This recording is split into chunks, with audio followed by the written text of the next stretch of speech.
दोस्तों, आप देख रहे हैं डार्क फाइल्स।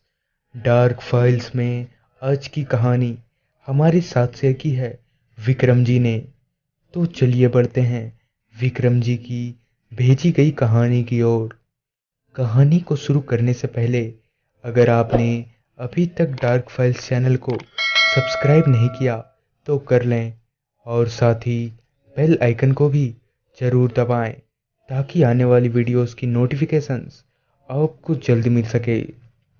विक्रम जी बताते हैं कि जब मैं ट्रेन में सवार हुआ तब वक्त हो रहा था शाम के 5:30 बजे का।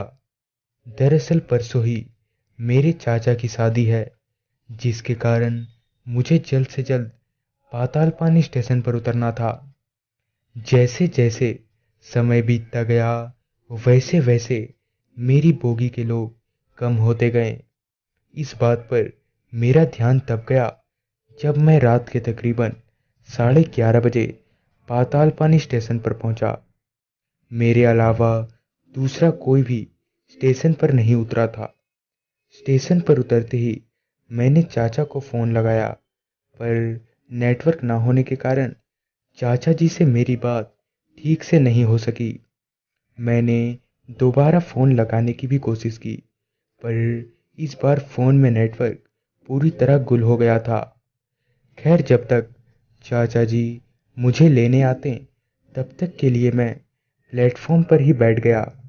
अभी मैं वहाँ बैठे बैठे अपने फ़ोन पर टाइम पास कर ही रहा था कि तभी मुझे सामने पटरियों पर कुछ हलचल महसूस हुई।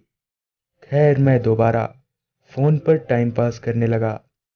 अभी मैं फ़ोन पर टाइम पास कर ही रहा था कि तभी मुझे ऐसा लगा कि सामने पटरियों पर किसी की बॉडी है। दूसरे ही पल वह बॉडी एकदम से गायब हो गई। यह सब देखकर अब तक मैं बदहवास हो चुका था। डर से मेरी सांसें उखड़ने लगी थी। इतने में ही वह बॉडी पटरी पर उठ खड़ी हुई। इससे पहले कि मैं वहां से भाग पाता, चाचा जी ने मुझे पीछे से आवाज़ लगाई। चाचा जी की आवाज़ सुनते ही मैं भागकर स्टेशन से बाहर निकला।